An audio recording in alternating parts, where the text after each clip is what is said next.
Radio Sucesos 101.7 FM presenta su noticiero Sucesos con Milton Pérez y Verónica Larrea. Un periodismo libre para una democracia plena. Los hechos y las opiniones de los sucesos que marcan nuestro tiempo.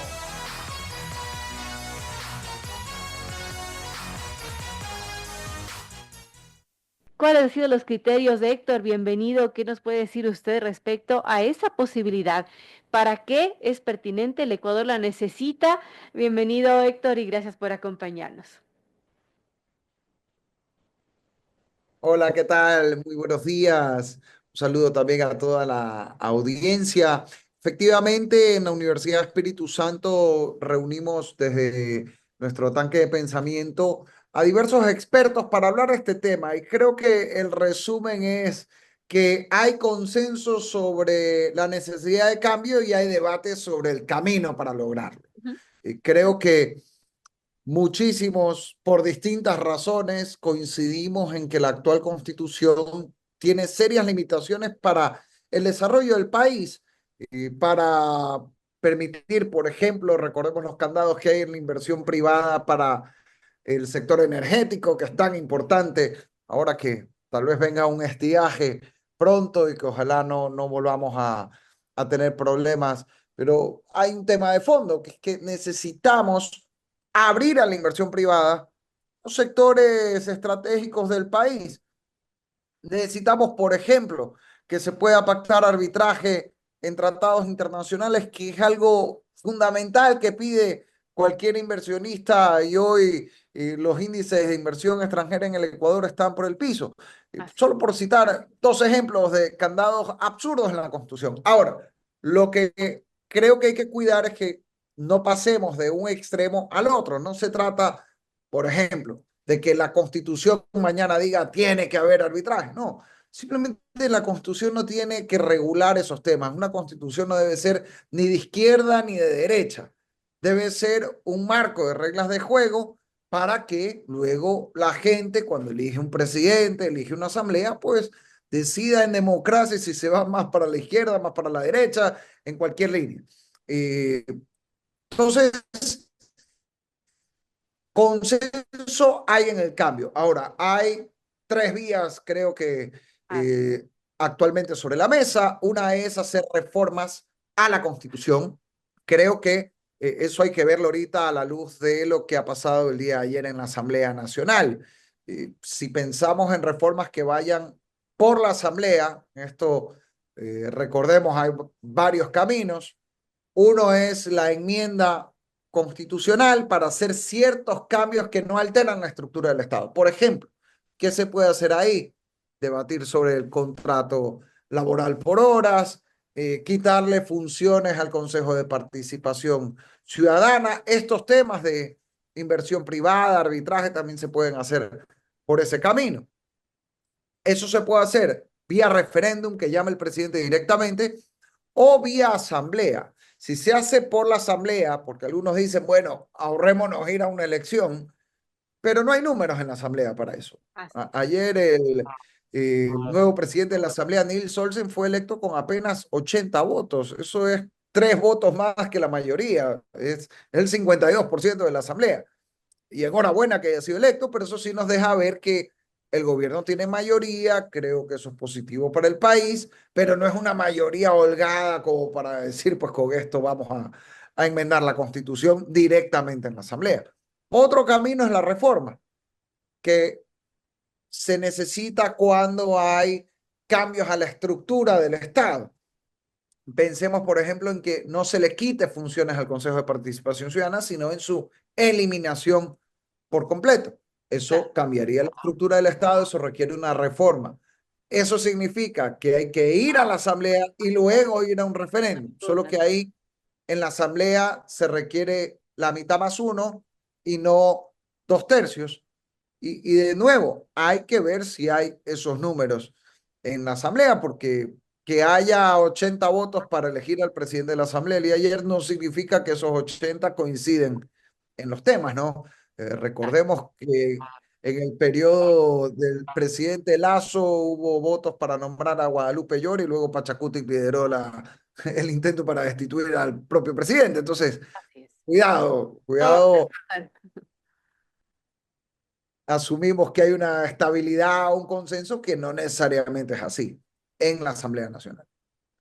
Ahora, hablando de una constituyente, ¿para qué, Héctor? ¿Necesita el país realmente? Porque, claro, dice hay consensos en que se necesitan cambios.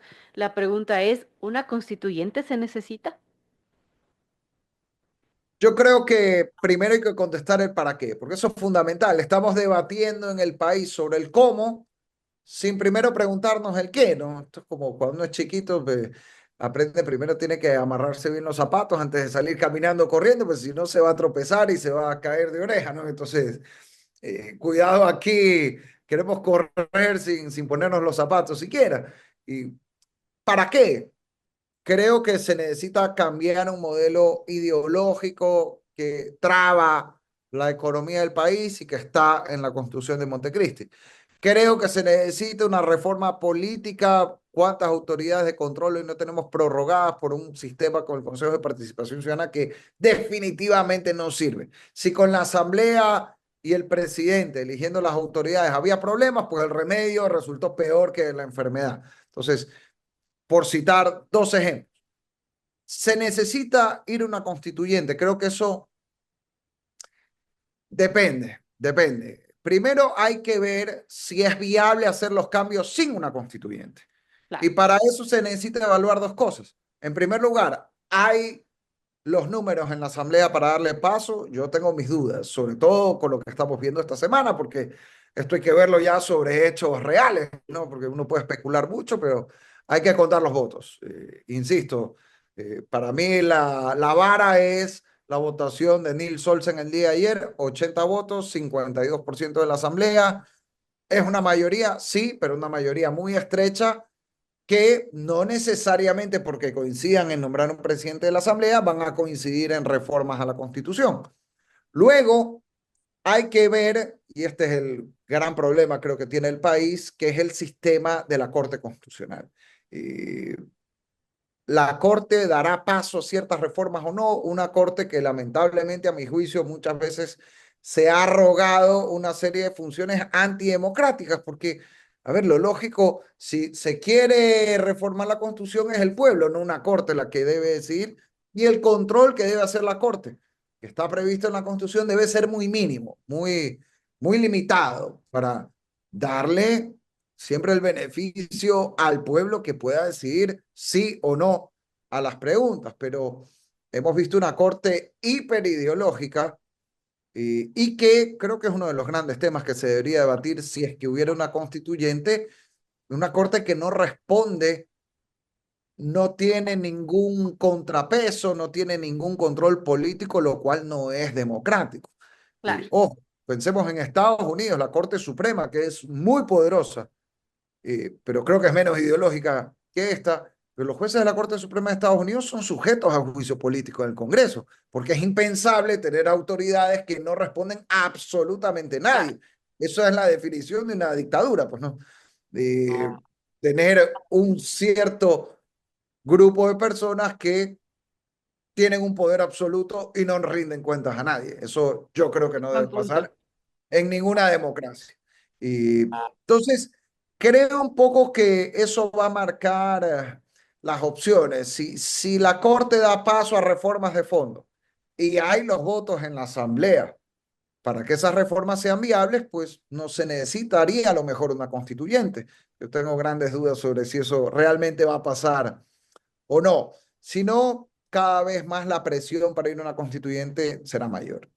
Ahora, ¿cuáles serían esas reformas de fondo que tendría que hacerse de manera urgente? ¿Cuáles usted propondría, Héctor? Bueno, el sistema de la Corte Constitucional, creo que hay que cambiarlo. No puede ser que tengamos un grupo de jueces. Con esto no necesariamente digo que no exista Corte Constitucional. Hay varias opciones de diseño. Podría ser que la Corte Nacional de Justicia tenga las funciones de Corte Constitucional también dentro de la función judicial. Es el sistema de Estados Unidos, de hecho. Aquí nosotros tenemos el sistema que diseñó el jurista austríaco Hans Kelsen, de tener Corte Suprema o Corte Nacional y Corte Constitucional, lo cual también genera a veces inseguridad jurídica, creo yo. En Ecuador, funciona muy bien en Alemania, pero en Ecuador tenemos una alarga, y esto lo digo como abogado, también los procesos judiciales, porque lo que termina en la Corte Nacional luego puede ser revisado en la Corte Constitucional en vez de tener una sola instancia final. Y segundo, los temas económicos.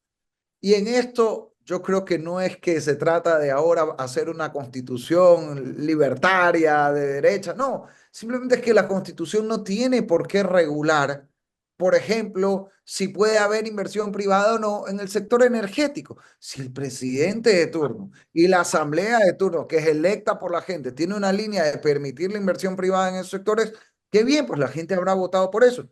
Y yo estoy de acuerdo con eso.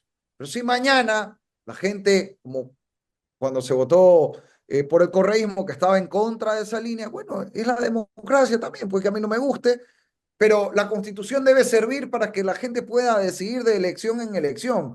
Estos temas se deben decidir en las elecciones, no en las constituciones. Pongo un ejemplo, el presidente de Argentina, Javier Milei, mucho más radical que el presidente Noboa, que el presidente Lazo. En el Ecuador gobierna con la misma constitución que tenía Cristina de Kirchner. Entonces, no se trata aquí de que la constitución sea una camisa de fuerza, ya la gente decidirá por qué línea se quiere ir. Entonces, hay que quitar toda esta ideología económica de la Constitución. En tercer lugar, un tema creo importante es la reforma política.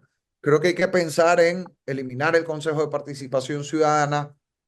Yo personalmente creo que la elección de asambleístas debería ser un asambleísta por distrito. Es un tema, por supuesto, habrá que debatir, que se llaman distritos uninominales.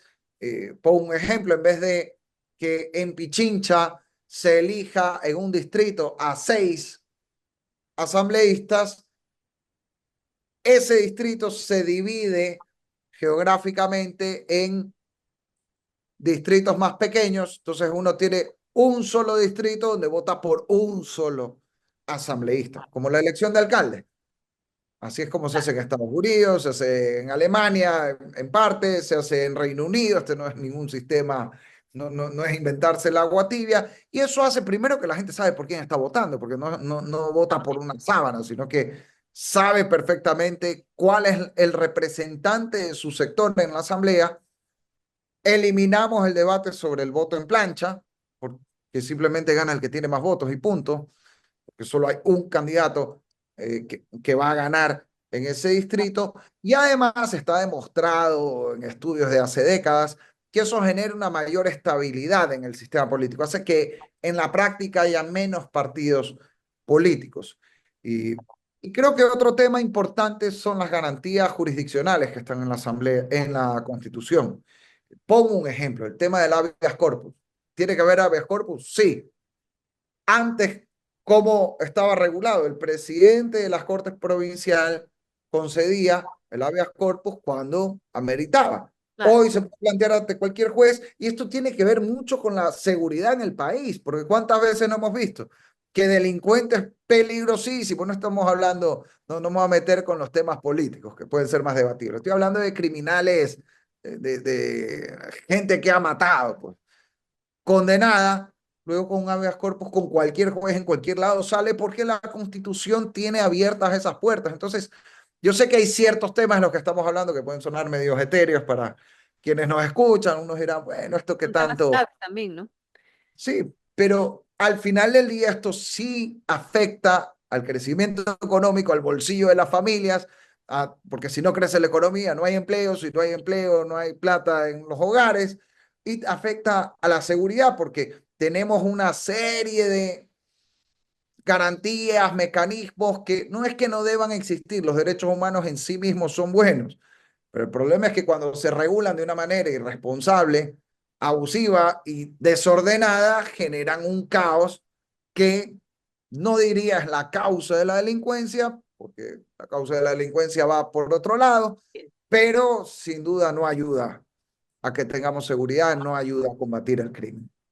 Hay tantos temas que hay que cambiar realmente. Importante este debate y saludamos de esa iniciativa de la UES que también ha reunido a personalidades en este tanque de pensamiento, porque eso es lo que hay que hacer, ¿no? Debatir los temas de fondo de nuestro país, lo que queremos de nuestro país, si es que necesitamos una constitución, bueno, ¿para qué? ¿Y qué queremos cambiar? Eso lo tendríamos que tener claro antes de, bueno, lanzar esta especie de globo de ensayo, no sé, y tenernos debatiendo sobre algo que no sabemos ni qué ni para qué, pero bueno.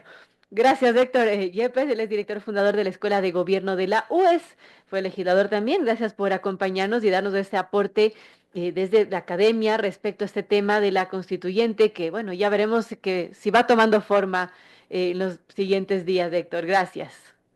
Muchísimas gracias. Un abrazo. Saludos a la audiencia.